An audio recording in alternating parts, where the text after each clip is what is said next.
Let's mic CM साहब। Let's mic CM साहब। हम बात करते हैं अलग अलग राज्यों के सीएम साहबान की ताज़ा एक्टिविटीज और बयानों की। सबसे पहले कर्नाटक, जहां मुख्यमंत्री सिद्धरमैया ने एक कार्यक्रम में बुद्ध, बसव और अंबेडकर के विचारों में विश्वास रखने की बात कही। उन्होंने कहा कि वैचारिकता और वैज्ञानिक दृष्टिकोण को बढ़ावा देना चाहिए।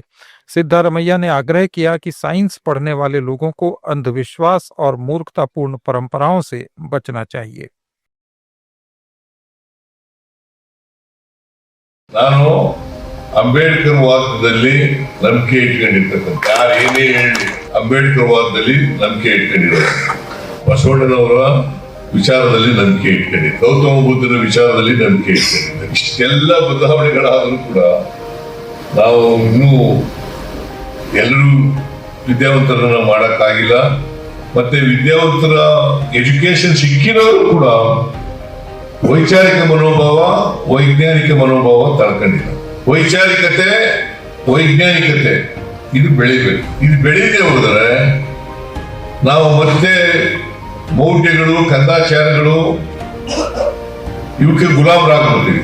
ಮತ್ತೆ ಸ್ವಾಭಿಮಾನವನ್ನು ಬೆಳೆಸ್ಕೋಬೇಕು. ಅಂಬೇಡ್ಕರ್ ಒಬ್ಬ ಸ್ವಾಭಿಮಾನಿ. ಎಲ್ಲಿವರೆಗೆ ನಾವು ನಮ್ಮಲ್ಲಿ ಮನೆ ಮಾಡ್ಕೊಂಡಿರ್ತಕ್ಕಂಥ ಗುಲಾಮಗಿರಿ ಮನಸ್ಥಿತಿಯನ್ನ ಕಿತ್ತಾಕಲ್ಲ, ಅಲ್ಲಿವರೆಗೆ ನಾವು ಮನುಷ್ಯರಾಗ್ಲಿಕ್ಕೆ ಸಾಧ್ಯ ಇಲ್ಲ, ಅಂಬೇಡ್ಕರ್ ವಾದಿಗಳಾಗ್ಲಿಕ್ಕೆ ಸಾಧ್ಯ ಇಲ್ಲ.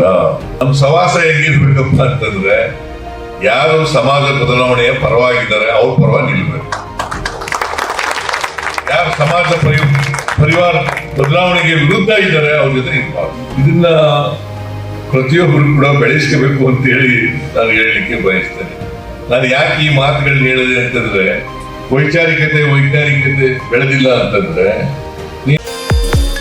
उत्तर प्रदेश के मुख्यमंत्री योगी आदित्यनाथ ने लखनऊ में ब्रह्मोस मिसाइल की पहली खेप को रवाना करने के कार्यक्रम में कहा कि भारत रक्षा क्षेत्र में आत्मनिर्भर है और देश की ब्रेन ड्रेन समस्या का ये समाधान है।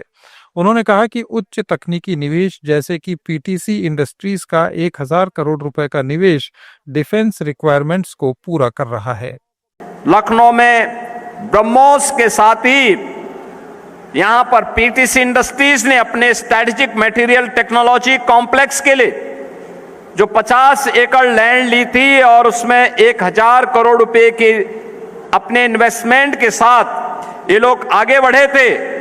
आज उसकी सफलता और उसके माध्यम से यहां के युवाओं को मिल रहा रोजगार और उनकी नौकरी इस बात को दिखाता है कि यह केवल एक रक्षा आवश्यकताओं की पूर्ति नहीं बल्कि आत्मनिर्भर भारत और भारत की ब्रेन ड्रेन की समस्या का समाधान का भी एक सशक्त माध्यम ये बना हुआ है। मैं इसके लिए आदरणीय रक्षा मंत्री जी का, आदरणीय प्रधानमंत्री जी का हृदय से मैं स्वागत करता हूं, अभिनंदन करता हूं। जो तमाम प्रकार की आवश्यकताओं की पूर्ति आज हमारे डिफेंस मैन्युफैक्चरिंग कॉरिडोर के माध्यम से हम सबको देखने को मिल रहा है और अभिभूत करने वाला है। हर भारतीय की आंखों को खोलने वाला है।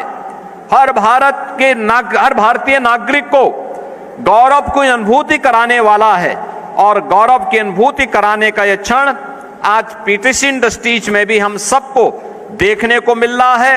मैं आज के मध्य प्रदेश के चीफ मिनिस्टर मोहन यादव ने कांग्रेस नेता जीतू पटवारी पर निशाना साधा।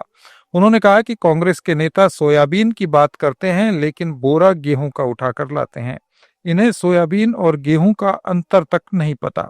आपको बता दें कि जीतू पटवारी हाल ही में सोयाबीन के लिए 6000 रुपए प्रति क्विंटल एमएसपी की मांग को लेकर किसानों के साथ शिवराज सिंह चौहान के आवास पर पहुंचे थे। आज उनके कदम ऐसे हैं कि कांग्रेस के नेता सोयाबीन की बात करते करते गेहूं का बोरा उठा लाते, उनको मालूम ही नहीं कि सोयाबीन क्या होता और गेहूं क्या होता। ये वो लोग हैं जो आलू की फसल ऊपर ढूंढेंगे, इनको मालूम नहीं आलू नीचे उठता है ऊपर उठता है। ये जितनी बुद्धि है कांग्रेस के लोगों का दिवालिया हो गया दिमाग। पता नहीं क्या होता, काय की रोटी खाते हैं, क्या करते हैं, दिन रात हाय रे सरकार बनाओ, हाय रे ये सरकार बनाओ। अरे भैया, सरकार को तब बनाओगे जब गरीब किसानों की चिंता करोगे, युवा, महिला, गरीब सभी लोगों की चिंता करोगे। कांग्रेस के शासनकाल में कभी किसानों की चिंता नहीं की। याद करो मित्रों, 2002-3 तक की उस समय की परिस्थिति, ये समय चालू होता है गेहूं, सोयाबीन, चने का, और किसान पेट्रोल पंप पे डीजल की टंकी की लाइन में लगता था, क्योंकि जनरेटर चलाने के लिए डीजल लाना पड़ता था। ये बात इसलिए कह रहा हूं, नए बच्चों को मालूम नहीं है।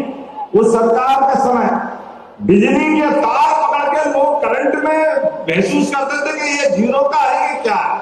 बिजली का लाइन चल रही है लेकिन करंट ही नहीं है उसमें, जैसे इनके अंदर की हालत ऐसे तार की हालत रहती है। आज इस बात की प्रसन्नता है कि यहां से बिजली दिल्ली की मेट्रो चला रही है। जोरदार अभिनंदन करें, यह आज का समय है। राजस्थान के मुख्यमंत्री भजन लाल शर्मा ने नदबई में एक कार्यक्रम में मुख्यमंत्री किसान सम्मान निधि की चौथी किश्त जारी की। इसके तहत करीब 72 लाख बेनिफिशरीज को उनके बैंक अकाउंट्स में 718 करोड़ रुपए की राशि ट्रांसफर की गई। किसान अगर विकसित होगा तो हमारा प्रदेश विकसित होगा, हमारा भारत विकसित होगा। हमें किसान को आगे बढ़ाना है, किसान को मजबूत करना है। आपने देखा प्रधानमंत्री किसान सम्मान निधि तो मिल रही है, लेकिन मुख्यमंत्री किसान सम्मान निधि भी मिल रही है।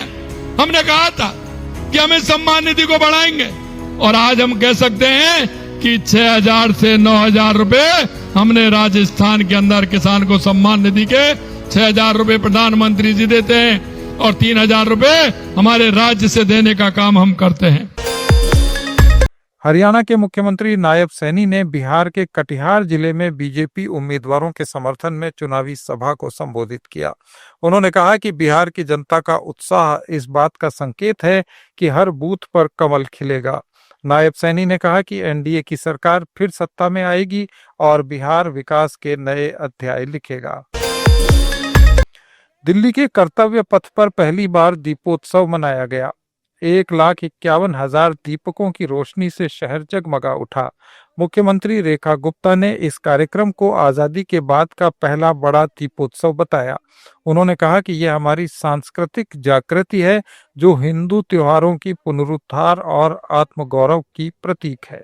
जय श्री राम, जय श्री राम, जय श्री राम। आज की दिवाली सच में दिल्ली की अद्भुत, दिव्य और भव्य, इस बार की दिवाली जैसी दिवाली शायद ही कभी दिल्ली में हुई हो।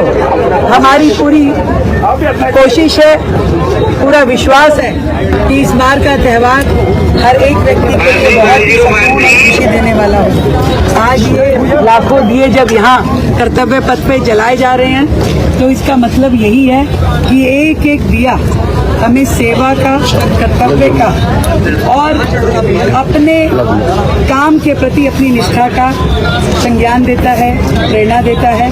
और ये हर दिया हमें दिल्ली वासियों की सेवा करने का प्रण दोहराने की बात करता है। आप सबको हमारी ओर से, पूरी दिल्ली की ओर से ढेरों शुभकामनाएं, बधाई, Deepawali.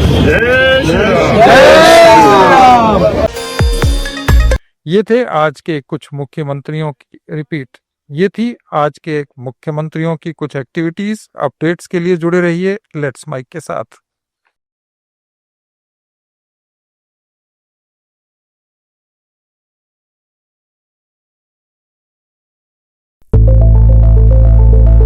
It's time for news.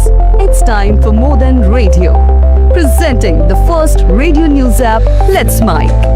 Let's Mic, a news-based app on your phone where you get to watch and listen news, talk shows, interviews, radio show podcasts. On Let's Mic, you get all relevant information of TV, print, radio, podcast, and digital. Let's Mic talks about every segment of life.